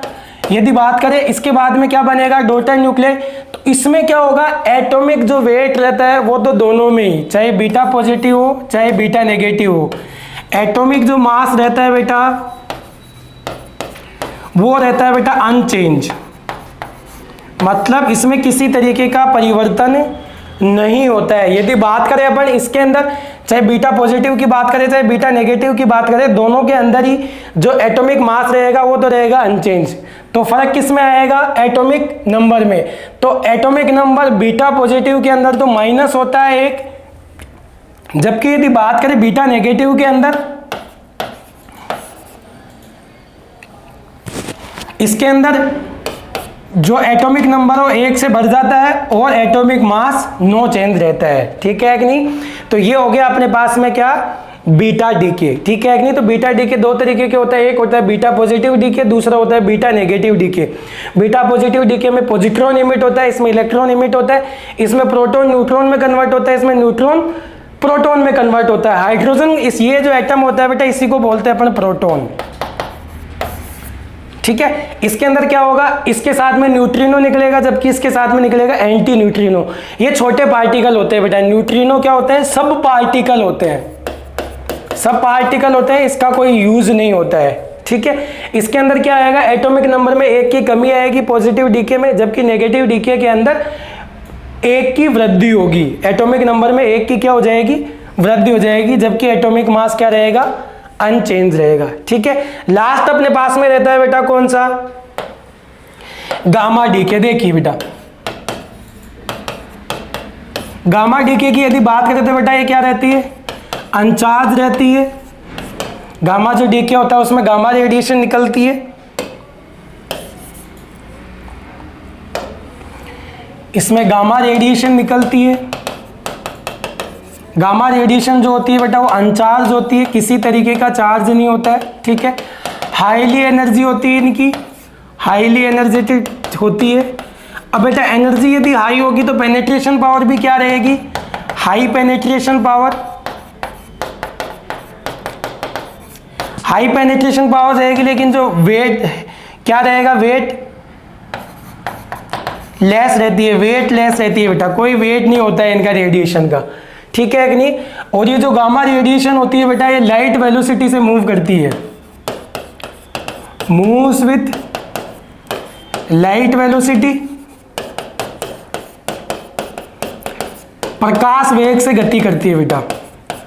प्रकाश वेग कितना होता है, 3 × 10⁸ मीटर पर सेकेंड, ये होता है बेटा, प्रकाश वेग से गति करती है।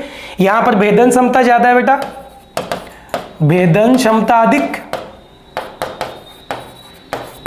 अगली बात करें, ऊर्जा अधिक, उदासीन होती है, ये होता है बेटा यहां पर, ठीक है कि नहीं। चले आगे, मूव क्या होती है, स्ट्रेट मूव करती है, सीधी रेखा में गति करती है, स्ट्रेट मूव्स, सीधी रेखा में गति, ठीक है। नेक्स्ट बात करें तो इसकी जो वेवलेंथ होती है बेटा वो क्या होती है, कम। वेवलेंथ क्या होती है बेटा, कम। तरंग दैर्ध्य क्या होती है इसकी, कम होती है बेटा। आगे बात समझ में, तो ये अपने पास में क्या होगी, गामा रेडिएशन, ठीक है कि नहीं। देखो अल्फा पार्टिकल क्या होता है, पॉजिटिवली चार्ज होता है, गामा रेडिएशन उदासीन होती है, जबकि बीटा पार्टिकल पॉजिटिव भी होता है और नेगेटिव भी होता है। जब ये किसी भी नाभिक से देखो निकलेगी, जैसे मान के चलो अपन एग्जांपल ले रहे हैं एक्स और ए का, यदि उससे गामा रेडिएशन निकल रहे हैं तो नाभिक के अंदर जेड और ए दोनों क्या रहेंगे बेटा, अनचेंज रहेंगे। एटॉमिक नंबर और साथ में एटॉमिक मास दोनों ही क्या रहेंगे बेटा, अनचेंज रहेंगे। दोनों ही क्या रहेंगे, अनचेंज, दोनों के मान में परिवर्तन नहीं होगा। देखिए बेटा यहाँ पर ना तो जेड के मान में परिवर्तन आया है ना ए के मान में परिवर्तन आया है। तो गामा डीके के दौरान ध्यान रखना कि एटॉमिक नंबर और एटॉमिक मास जो रहता है वो दोनों ही क्या रहते हैं बेटा, अनचेंज रहते हैं, ठीक है। अब बात करते हैं अपन टाइप्स ऑफ रेडियो एक्टिविटी की। देखिए बेटा अपने पास में जो रेडियो एक्टिविटी रहती है वो 2 तरीके की रहती है। रेडियो एक्टिविटी 2 तरीके की रहती है, एक रहती है natural radio activity. Natural radio activity का मतलब हो गया प्राकृतिक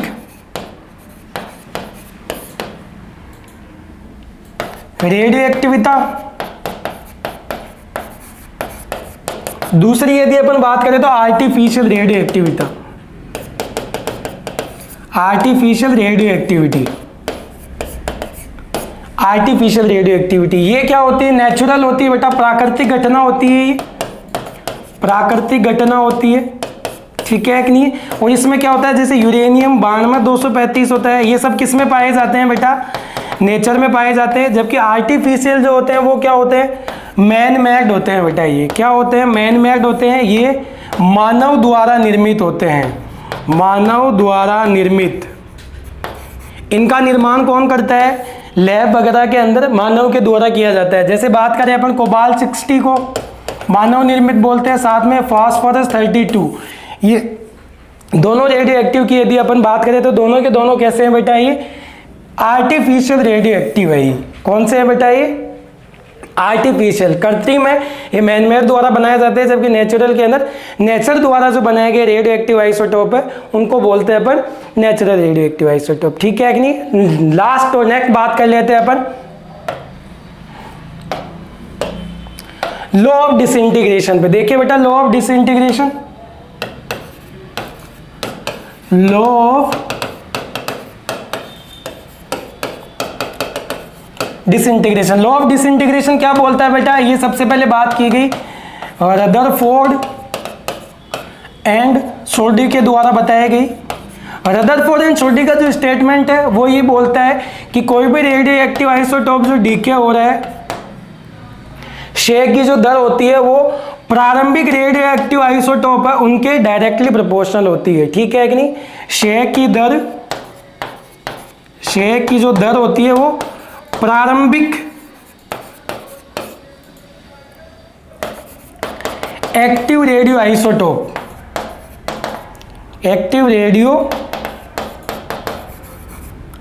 आइसोटोप के क्या होता है बेटा? डायरेक्टली प्रोपोर्शनल होता है। किसके होता है? डायरेक्टली प्रोपोर्शनल, ये अपने पास में होता है। ठीक है, तो उन्होंने बाद में जो रिलेशन निकाला कि एन टी टाइम बाद में जो क्षय होगा वो कितना बचेगा, तो वो कितना आता है बेटा? n0 e minus lambda T. यहां पर लैम्बडा क्या आता है बेटा? Decay constant. ये क्या आता है बेटा? Decay constant. ठीक है कि नहीं? ये क्या होता है साहब? Law of disintegration. Law of disintegration क्या बोलता है कि क्षय की जो दर होती है वो प्रारंभिक एक्टिव जो रेडियो एक्टिव आइसोटोप है उसके समानुपाती होती है। ठीक है कि नहीं? और उसके बाद में यदि टी टाइम बाद में कितने एक्टिव रेडियो आइसोटोप अपने पास में रहेंगे वो किससे निकलता है? एन टी बराबर n0 e minus lambda T. Lambda है यहाँ पर डीके कांस्टेंट। ठीक है, एक और इंपॉर्टेंट वर्ड यहाँ पर आता है यदि अपन बात करें तो वो आता है बेटा अपने पास में क्या? Half life. वो क्या आती है बेटा अपने पास में? Half life. हाफ लाइफ क्या होती है? ध्यान से समझते जाइए बेटा। अपन ने क्या लिखा है? एन टी बराबर n0 e minus lambda T. Lambda T को क्या मान ले अपन? हाफ। इस हाफ टाइम पे क्या आएगा? एन टी किसके बराबर आएगा बेटा? n0/2। तो हाफ लाइफ किसको बोलते हैं बेटा अपन? वह समय जहां पर एक्टिव रेडियो आइसोटोप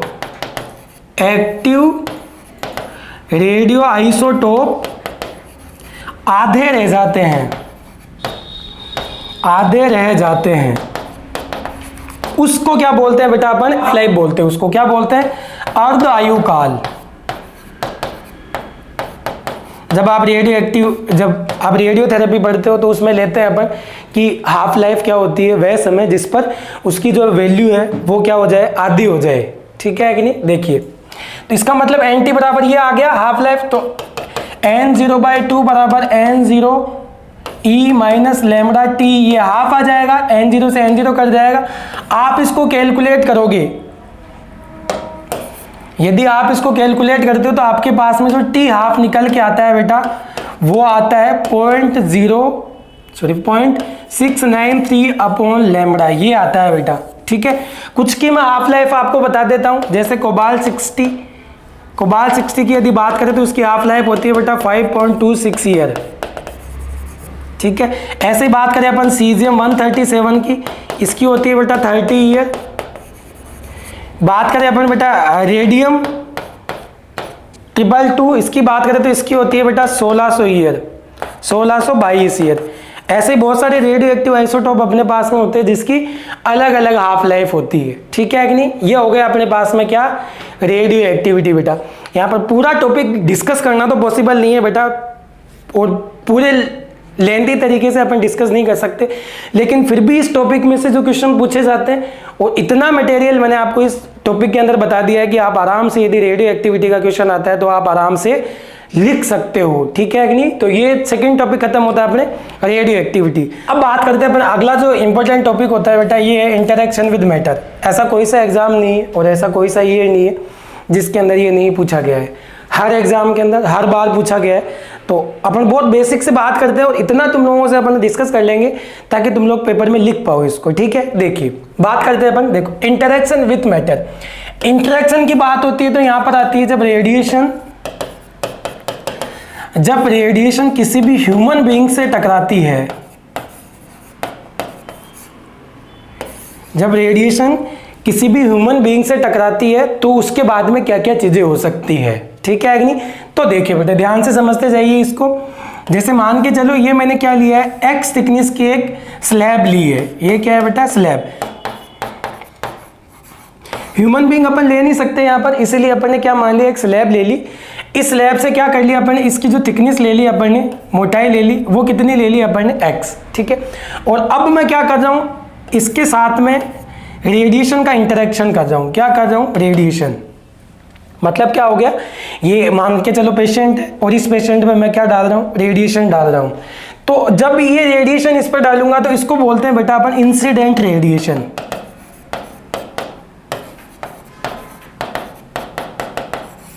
क्या बोलेंगे बेटा इसको? Incident radiation. ठीक है कि नहीं? आपतित किरण, आपतित विकिरण बोलते हैं बेटा इसको। ठीक है ये। तो अब जब ये यहां पर टकराएगी तो इसके साथ में तीन चीजें होगी। देखो तीन चीजें कौन कौन सी होगी? एक चीज तो क्या होगी, ये यहां से निकल जाए यूं, एक तो ये यहां से यूं निकल जाए यूं, इनको बोलते हैं अपन ट्रांसमिट रेडिएशन।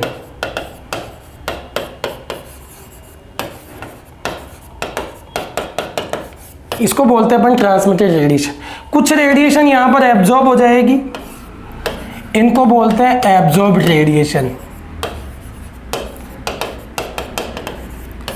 तीसरी यदि अपन बात करें बेटा तो यहां पर क्या होगी, कुछ रेडिएशन स्कैटर्ड होगी,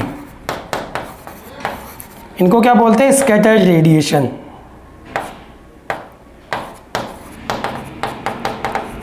ठीक है कि नहीं? इसको जो समझो एक बार, देखो मैं क्या बोलना चाह रहा हूं। जैसे मान के चलो यदि आप गांव में रहते हो तो गांव में एक तरीके से दीवार बनाई जाती है। वो दीवार कैसे बनाई जाती है? यूं ईंट पे ईंट रखते हैं यूं। ठीक है कि नहीं? ये अगली ईंट इसके ऊपर रखते हैं यूं यूं यूं। एक दीवार बनी हुई रहती है जिसमें खांचे बने हुए रहते हैं यूं। ठीक है, बड़े ध्यान से समझना मैं क्या कर रहा हूं। मेरे पास में जो कंच है, आप बचपन में खूब खेलते होंगे, कंचे लेता हूं और इस दीवार पे मारता हूं मैं। जैसे इस दीवार पे मारूंगा तो उन कंचों के साथ में तीन चीजें हो सकती है। कुछ कंचे इससे टकराएंगे और यहां घुस जाएंगे, दीवार के नीचे गिर जाएंगे। दूसरे कंचे इन खांचों में फंस जाएंगे। तीसरे नंबर के कंचों की यदि अपन बात करें तो इससे बाहर निकल जाएंगे, बाहर निकल जाएंगे इससे। ठीक है कि नहीं? वही सेम चीज यहाँ पर रेडिएशन के साथ में होती है। जब रेडिएशन पेशेंट के साथ में टकराती है तो तीन चीजें होगी उसके साथ में। या तो वो स्कैटर्ड होगी, जैसे ईंटों से टकरा के वहां गिर जाना, तो ये एक तो स्कैटर्ड रेडिएशन होगी। दूसरी इन खांचों में फंस जाना, एब्जॉर्ब हो जाना, अवशोषित होना, अवशोषित होना। और तीसरा आता है ट्रांसमिट रेडिएशन, बाहर निकल जाना, पारगमित। तो ये तीन तरीके की चीजें होती है अपने पास में। ठीक है कि नहीं? देखिए तो अपन दो पे बात करते हैं अभी, पहले इस पे डिस्कस करते हैं अपन। एक तो इंसिडेंट रेडिएशन और एक ट्रांसमिटेड रेडिएशन। इन दोनों के बीच में कुछ रिलेशन होता है। वो रिलेशन क्या होता है? देखिए बेटा ध्यान से, अपन ने क्या बनाई है बेटा? एक स्लैब बनाई है। इस स्लैब की थिकनेस ली है अपन ने x। इस स्लैब की थिकनेस कितनी ली है अपन ने? x। यहां पर अपन क्या कर रहे हैं? इंसिडेंट रेडिएशन डाल रहे हैं।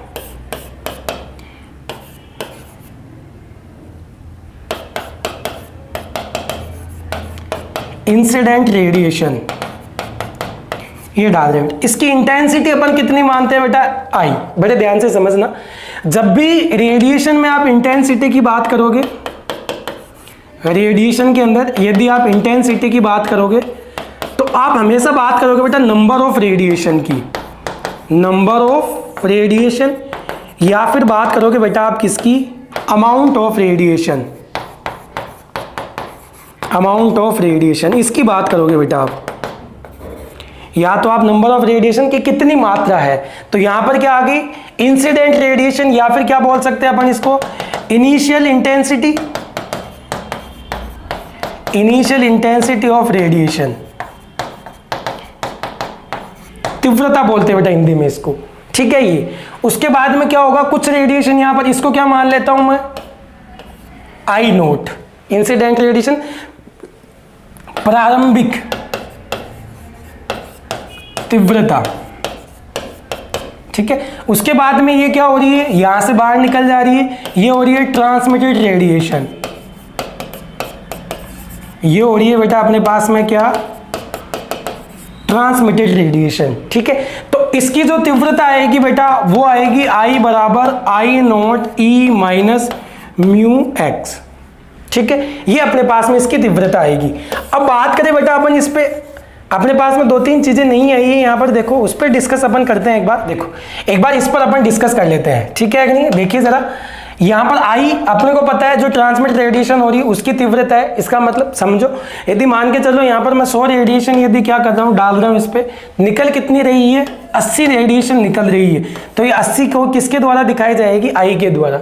आई नोट किसके द्वारा दिखाई जाएगी, 100 के द्वारा। इसका मतलब इस पर इंसिडेंट होने वाली रेडिएशन कितनी है वो आएगी आई नोट, और कितनी बाहर निकल रही है ये दिखेगी आई से। ठीक है, ये अब नया वर्ड आया अपने पास में एक एक्स। एक्स क्या है, पेशेंट की थिकनेस, पेशेंट की है इस स्लैब की थिकनेस, थिकनेस ऑफ स्लैब। और स्लैब को माने तो अपन क्या मान सकते हैं, पेशेंट, मोटाई।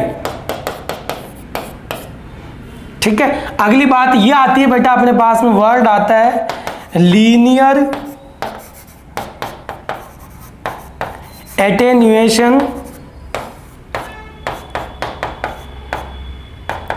कोफिशिएंट। ये क्या आता है बेटा अपने पास में, लीनियर एटेन्यूएशन कोफिशिएंट। तो इस पर डिस्कस करते हैं बेटा अपन म्यू पे। ठीक है कि नहीं, बेटा ध्यान से समझते जाइए।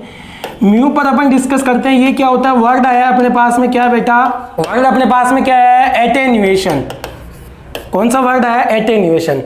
एटेन्यूएशन को दो भागों में अपन डिवाइड करते हैं। देखो यहां पर जब रेडिएशन इंसिडेंट हो रही है तो एक ट्रांसमिट रेडिएशन के बारे में तो अपन ने डिस्कस कर लिया यहां पर। ये अब बच कौन सी गई, एक बच गई अपने पास में एब्जॉर्ब रेडिएशन, एक बच गई अपने पास में एब्जॉर्ब रेडिएशन,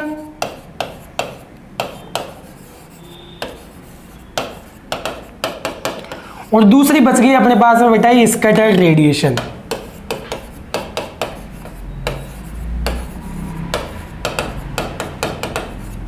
स्कैटर्ड रेडिएशन, ये दो बच गई। ठीक है कि नहीं। इन दोनों रेडिएशन को यदि मैं मिला दूं, देखो यहां पर 100 रेडिएशन अपन ने इंसिडेंट करी, निकली कितनी, 80। कमी कितनी की आई बेटा, 100 माइनस 80 कितने की आई, 20 की। इसका मतलब 20 कहां रह गई, या तो एब्जॉर्ब हो गई या फिर स्कैटर्ड हो गई। ठीक है, दीवार वाला एग्जांपल याद करो, कुछ कंचे या तो टकरा के उससे रह गए, दीवार के पास में रह गए, या फिर उन कांचों में बस गए, तो वो कितने रह गए, 20। तो इसका मतलब एटेन्यूएशन का मतलब होता है बेटा कमी आना। एटेन्यूएशन वर्ड का मतलब क्या आता है, कमी आना। आपने कितनी रेडिएशन डाली, ठीक है, और कितनी रेडिएशन बाहर निकली, उसको बोलते हैं बेटा अपन एटेन्यूएशन। तो एटेन्यूएशन किस किस की वजह से आया बेटा, एक तो आया स्कैटर्ड रेडिएशन की वजह से, एक तो आता है स्कैटर्ड रेडिएशन की वजह से, और दूसरा आता है बेटा अपने पास में किसकी वजह से, एब्जॉर्ब रेडिएशन की वजह से। अवशोषित जो रेडिएशन होती है वो। इस वर्ड को क्या बोलते हैं बेटा अपन, एटेन्यूएशन। तो बात है एटेन्यूएशन क्या होता है, तो यदि किसी स्लैब पे या पेशेंट पे यदि रेडिएशन डाले तो स्कैटर्ड रेडिएशन और एब्जॉर्ब रेडिएशन की वजह से इसकी इनिशियल इंटेंसिटी में जितनी कमी आती है उसी को क्या बोलते हैं बेटा अपन, एटेन्यूएशन। ठीक है, आगे बात समझ में। अब आगे चलते हैं अपन, देखिए अपने पास में क्या आ गया बेटा, म्यू आ गया अपने पास में, जिसको अपन एटेन्यूएशन बोल रहे हैं। और एटेन्यूएशन किस किस की वजह से हुआ है बेटा, स्कैटर्ड रेडिएशन की वजह से, और दूसरा एब्जॉर्ब रेडिएशन की वजह से हुआ है ये अपने पास में। ठीक है, रिलेशन क्या आया है, आई बराबर I naught e minus mu x. ठीक है, तो बेटा तुम लोगों के सिलेबस में अपन ने डिस्कस किया एचवीटी के बारे में। एचवीटी को बोलते हैं बेटा हाफ वैल्यू थिकनेस। इसको बेटा एचवीएल भी बोलते हैं अपन, क्या बोलते हैं, एचवीएल, हाफ वैल्यू लेयर। इसको क्या बोलते हैं बेटा, हाफ वैल्यू लेयर। ये हाफ वैल्यू लेयर क्या आएगी, बड़े ध्यान से समझना बेटा। यहां पर अपने पास में रिलेशन आया है आई बराबर I naught e minus mu x. ठीक है, एक्स की यदि मैं आधी मोटाई ले लूं, वह मोटाई जिस पर देखिए आई की जो वैल्यू है वो कितनी आ जाए बेटा, आई नॉट बाई 2, मतलब इसकी कितनी आ जाए, आधी आ जाए, आधी। ठीक है, जैसे तो देखो एचवीटी की डेफिनेशन लिखेंगे वो क्या लिखेंगे, किसी पदार्थ की वह मोटाई, किसी पदार्थ की वह मोटाई या थिकनेस, वह मोटाई या थिकनेस जिस पर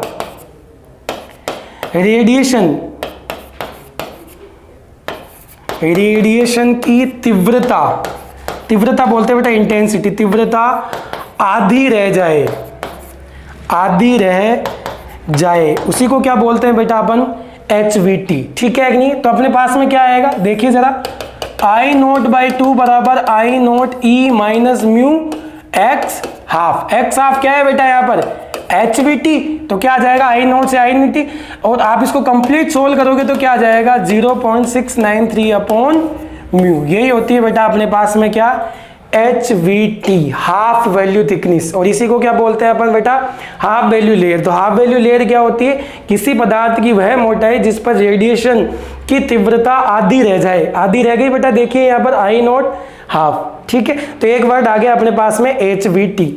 दूसरा वर्ड आता है बेटा अपने पास में TVT। दूसरा वर्ड अपने पास में कौन सा आता है बेटा TVT। देखिए बेटा दूसरे वर्ड की अपन बात करते हैं TVT, 10th वैल्यू थिकनेस।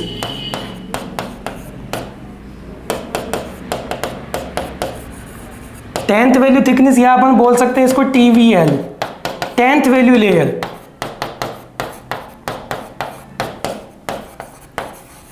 इसका मतलब क्या होता है बेटा, यदि इनिशियल इंटेंसिटी जो है ये 1/10 रह जाए, ये कितनी रह जाए बेटा 1/10 यदि रह जाए, ठीक है। इसका मतलब डेफिनेशन क्या हो जाएगी, देखिए एक बार पूरा क्लीन कर देता हूं मैं।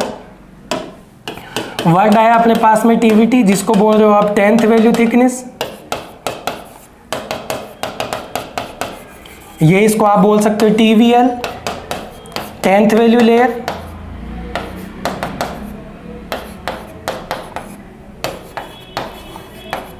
टेंथ वैल्यू लेयर, ये आप बोल सकते हैं इसको। तो इसका मतलब क्या हो गया, यदि I बराबर अपने पास में जो रिलेशन होता है वो होता है I0 E minus mu x, ठीक है कि नहीं। यहाँ पर क्या आता है 1/10, मतलब देखो यदि ये स्लैब है, इस स्लैब से यदि क्या हो जाए रेडिएशन I निकल रही है, सॉरी I इंसिडेंट हो रही है, और यहाँ पर निकलने वाली रेडिएशन कितनी है I0/10। इसका मतलब क्या हो गया, इसका मतलब क्या हो गया 90% रेडिएशन क्या हो गई, 90% ऑफ रेडिएशन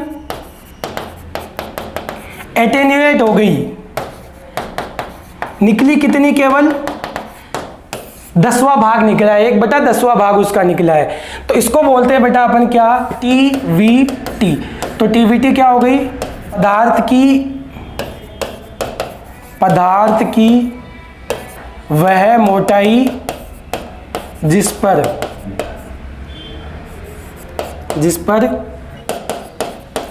ट्रांसमिटेड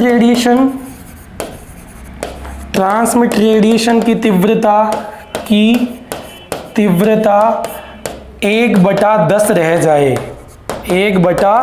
देखो 10th आ रहा है बेटा, 10th 1/10 रह जाए, उसी को क्या बोलते हैं बेटा अपन TVT, या फिर टोटल वैल्यू थिकनेस, या फिर बोलते हैं अपन 10th वैल्यू लेयर, ठीक है कि नहीं। तो ये कितना आ जाएगा, ये आ जाएगा बेटा कि पदार्थ की वह मोटाई जिस पर ट्रांसमिट रेडिएशन की जो इंटेंसिटी है, जो तीव्रता है, वो क्या आ जाए 1/10 रह जाए, या फिर 90% क्या हो जाए एटेन्यूएट हो जाए। इसका मतलब 90% उसमें क्या आ जाए, कमी आ जाए, उसी को क्या बोलेंगे बेटा अपन TVT। तो ये अपने पास में हो गई बेटा HVT और TVT। यदि बात करें यहाँ पर HVT और TVT के बीच में रिलेशन की, तो देखिए HVT एंड TVT के बीच में जो रिलेशन होता है वो होता है बेटा TVT बराबर होता है 3.3 HVT, ठीक है कि नहीं। ये होता है बेटा अपने पास में TVT और HVT के बीच में रिलेशन होता है, ठीक है कि नहीं। देखिए अब जो इंटरेक्शन विद मैटर अपने पास में होता है बेटा, वो कई तरीके के होते हैं, बड़े ध्यान से समझते जाइए।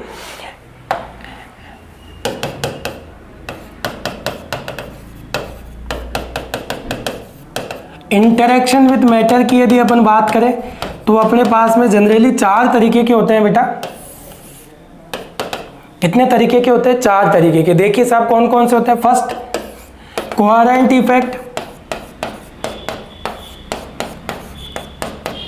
इफेक्ट, दूसरा होता है बेटा अपने पास में फोटो इलेक्ट्रिक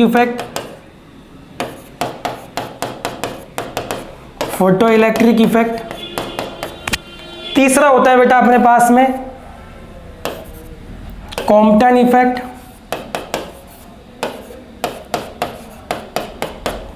इफेक्ट, और चौथे नंबर पे यदि अपन बात करें तो वो होता है बेटा पेयर प्रोडक्शन।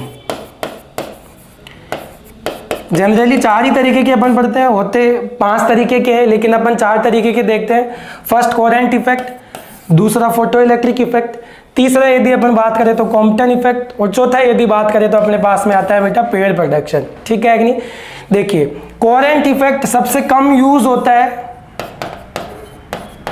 सबसे कम उपयोग, लेस देन 5% यूज होता है बेटा, और जो 5% भी ये यूज होता है वो होता है मेमोग्राफी के अंदर होता है बेटा। ये कहाँ यूज होता है? मेमोग्राफी में। होता क्या है, जैसे देखिए बेटा एक बात बहुत बड़ी, यहाँ पर एग्जांपल देखिए आप, जैसे मान के चलो मेरे पास में एक बहुत मोटी बॉल है लोहे की बनी हुई, और यदि वो मैं दीवार पे मारता हूँ, ठीक है, तो दीवार टूटे नहीं लेकिन उसमें दरार आ जाए, तो क्या होता है इसका मतलब, इसमें क्या होगा, एटम के ऊपर क्या आएगा, रेडिएशन इंसिडेंट होगी, रेडिएशन इंसिडेंट होगी, तो ये क्या करेगा, पार्टिकल यहाँ पे जो एटम है ये क्या करेगा, वाइब्रेट करेगा। क्या करेगा बेटा, ये वाइब्रेट करेगा, केवल कंपन करेगा, कंपन करेगा। इसमें से इलेक्ट्रॉनों का ना तो अवशोषण होगा ना उत्सर्जन होगा, अवशोषण भी नहीं होगा और उत्सर्जन भी नहीं होगा।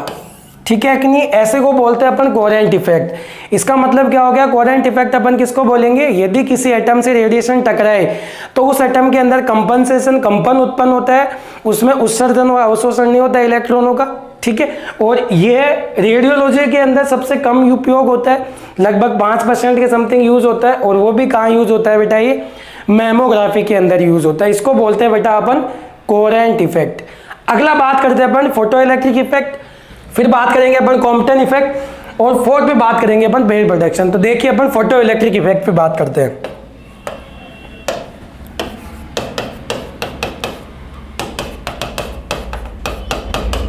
फोटो इलेक्ट्रिक इफेक्ट क्या होता है बेटा, फोटो इलेक्ट्रिक इफेक्ट देखिए, ये अपने पास में क्या आ गया बेटा, प्रोटॉन और न्यूट्रॉन, न्यूक्लियस आ गया, और ये अपने पास में क्या आ गई बेटा, सेल आ गई। एटम अभी पढ़ा है अपन ने इससे जस्ट पहले, ये एटम आ गया बेटा, इसको बोलते हैं अपन इनर सेल।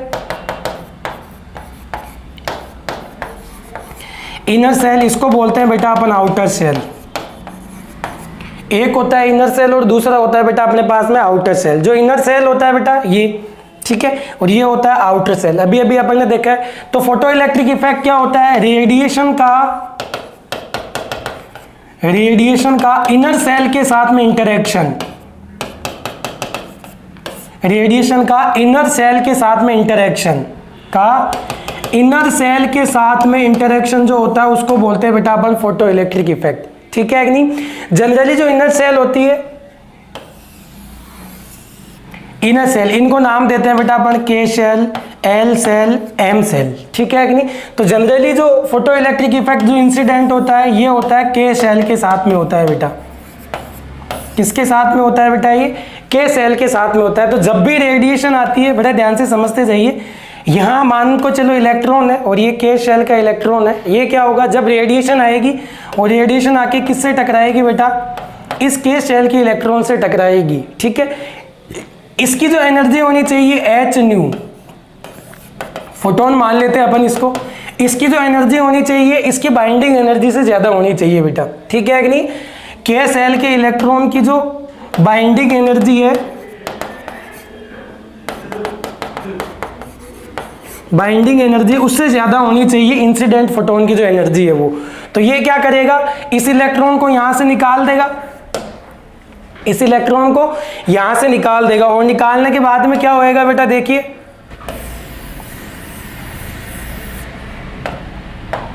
इस इलेक्ट्रॉन को यहां से निकाल देगा और यहां पर क्या जनरेट कर देगा, एक वैकेंसी क्रिएट कर देगा बेटा। क्या जनरेट कर देगा, एक वैकेंसी जनरेट कर देगा। अब ये वैकेंसी जो है वो बाह्यतम कोश के जो इलेक्ट्रॉन है उससे फिल होगी, और इन दोनों के बीच में जो ऊर्जा अंतराल आएगा उसके बराबर क्या निकलेगी बेटा, अपने पास में एक्सरे निकलेगी, जिनको नाम देते हैं अपन कैरेक्टरिस्टिक एक्सरे, जिनको नाम देते हैं बेटा अपन क्या, कैरेक्टरिस्टिक एक्सरे। क्या नाम देते हैं बेटा अपन, कैरेक्टरिस्टिक एक्सरे। और रेडियोलॉजी डिपार्टमेंट में सबसे ज्यादा यूज होने वाला इफेक्ट है बेटा ये, रेडियोलॉजी डिपार्टमेंट के अंदर यदि अपन बात करें तो सबसे ज्यादा यूज होने वाला इफेक्ट है ये। यूज होने वाला इफेक्ट कौन सा है बेटा, फोटो इलेक्ट्रिक इफेक्ट। ठीक है कि नहीं। फोटो इलेक्ट्रिक जो इफेक्ट होता है वो किस किस पे डिपेंड करता है, वो देखिए बेटा एक बार।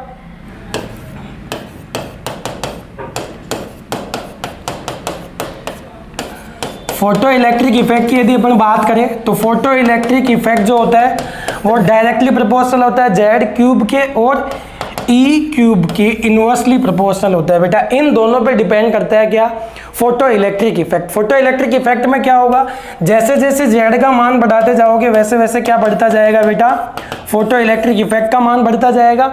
और जैसे जैसे आप इंसिडेंट फोटोन या रेडिएशन की एनर्जी बढ़ाते जाओगे वैसे वैसे फोटो इलेक्ट्रिक इफेक्ट जो होता जाएगा वो क्या होता जाएगा, कम होता जाएगा बेटा। तो ये होता है अपने पास में क्या, फोटो इलेक्ट्रिक इफेक्ट। पूछा जाए फोटो इलेक्ट्रिक इफेक्ट किस पे डिपेंड करता है, तो किस पे डिपेंड करता है बेटा, जेड क्यूब पर और ई क्यूब पे डिपेंड करता है। जैसे जैसे जेड हाई एटॉमिक नंबर वाले एटम यदि आप यूज करोगे तो आपको मैक्सिमम फोटो इलेक्ट्रिक इफेक्ट मिलेगा। इसका मतलब डायग्नोस्टिक रेडियोलॉजी के अंदर हाई एटॉमिक नंबर वाले मटेरियल अपन काम में लेते हैं, जबकि जो रेडिएशन इंसिडेंट फोटोन की जो एनर्जी होनी चाहिए वो जितनी ज्यादा होगी फोटो इलेक्ट्रिक इफेक्ट क्या होगा, कम होगा। इस वजह से अपने पास में कम एनर्जी वाली रेडिएशन से भी फोटो इलेक्ट्रिक इफेक्ट आराम से प्रदर्शित किया जा सकता है। ये हो गया अपने पास में दूसरा इफेक्ट, फोटो इलेक्ट्रिक इफेक्ट। तीसरे की बात करते हैं बेटा अपन किसकी, कॉम्पटन इफेक्ट की। देखिए साहब,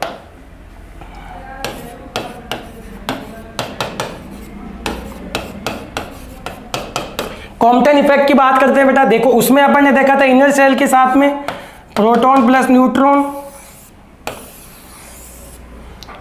ये यहां पर बात करते हैं। देखिए बेटा ये अपने पास में इनर सेल था, ये होती है अपने पास में आउटर सेल। एक हो गया अपने पास में इनर सेल, दूसरा हो गया आउटर सेल। इनर सेल के साथ में यदि रेडिएशन इंसिडेंट हो रही थी तो वो एग्जांपल था बेटा किसका, फोटो इलेक्ट्रिक इफेक्ट का। यहां अपन बात करें यदि आउटर सेल के इलेक्ट्रॉन के साथ में रेडिएशन यदि इंसिडेंट होती है, यदि रेडिएशन आउटर सेल के इलेक्ट्रॉन के साथ में यदि इंसिडेंट होती है उसको बोलते हैं बेटा अपन कॉम्पटन इफेक्ट। उसको क्या बोलते हैं बेटा, कॉम्पटन इफेक्ट। ध्यान रखिएगा कि यदि रेडिएशन या इंसिडेंट फोटोन जो आ रहा है वो यदि आउटर सेल के इलेक्ट्रॉन से टकराए तो उसको बोलते हैं अपन कॉम्पटन इफेक्ट, ठीक है। जबकि फोटो इलेक्ट्रिक इफेक्ट अपन किसको बोल रहे थे कि यदि इंसिडेंट फोटोन या रेडिएशन आके किससे टकराए, इनर सेल के इलेक्ट्रॉन से टकराए और उस इलेक्ट्रॉन को यदि बाहर निकाल दे तो उसको बोल रहे थे अपन फोटो इलेक्ट्रिक इफेक्ट, ठीक है। अब बात करते हैं डिटेल से कॉम्पटन इफेक्ट पे। देखिए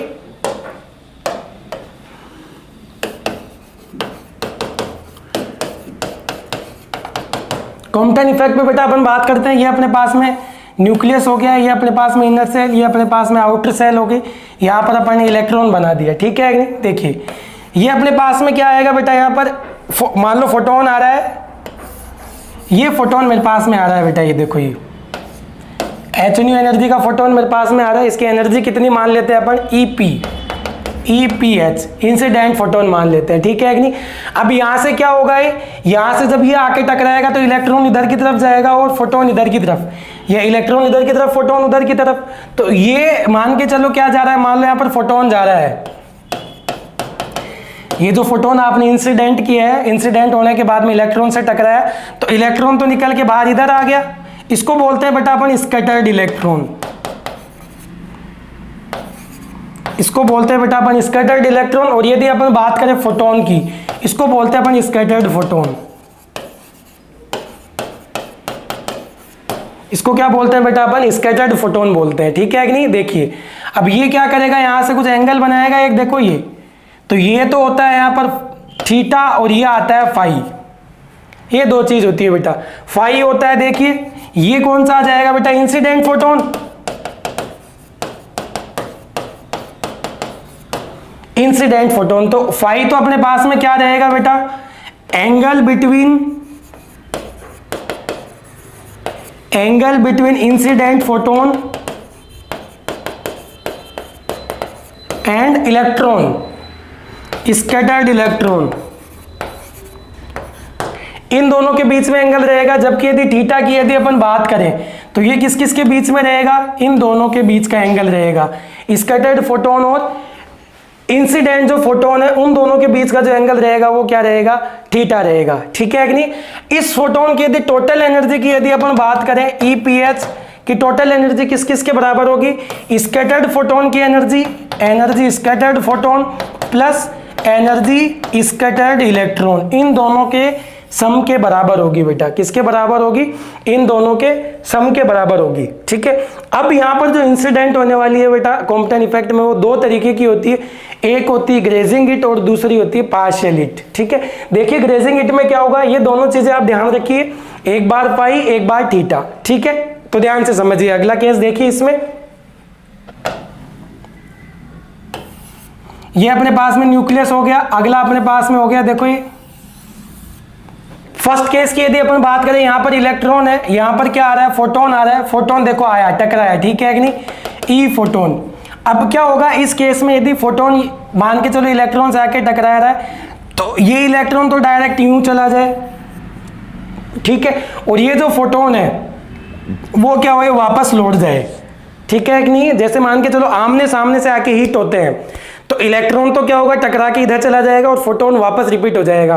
तो देखो यहाँ पर फाई तो कितना बनेगा बेटा, फाई क्या है, इंसिडेंट फोटोन और स्कैटर्ड इलेक्ट्रॉन के बीच में एंगल, तो वो तो कितना आएगा बेटा 0 डिग्री, वो तो कितना आएगा 0 डिग्री। जबकि थीटा कितना आएगा, थीटा कौन सा है, इंसिडेंट फोटोन और ये जो निकल रहा था यहाँ पर थीटा, तो ये तो वापस लौट गया, तो थीटा कितना आ जाएगा बेटा 180।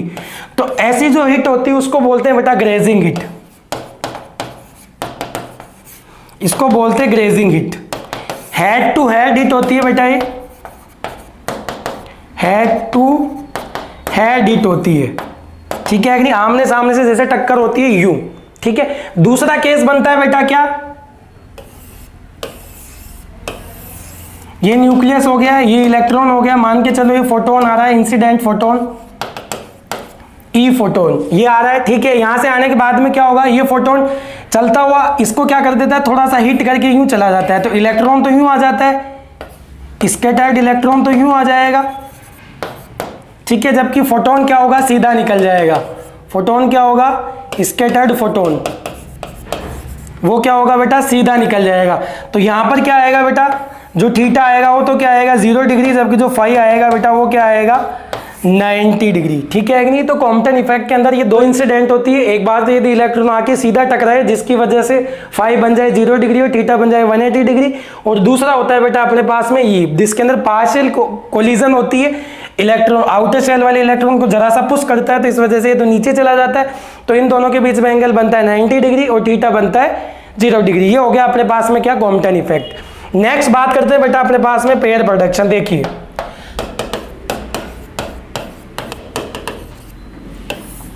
बात करते हैं बेटा पेयर प्रोडक्शन। देखो पेयर प्रोडक्शन, जब आप लोग पेट की बात करते हैं, पैट स्कैन, तो वहां पर बहुत ज्यादा यूज होती है ये चीज, पैट स्कैन,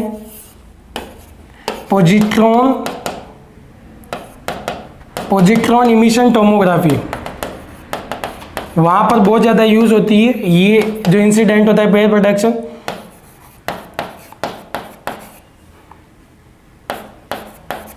टोमोग्राफी ये होता है। ठीक है कि नहीं, यहां पर क्या होगा बड़े ध्यान से समझिए, अपन ने इनर सेल के साथ में पढ़ लिया, आउटर सेल के पास में पढ़ लिया। अब बात करते हैं अपन क्या, न्यूक्लियस के पास की यदि अपन बात करें।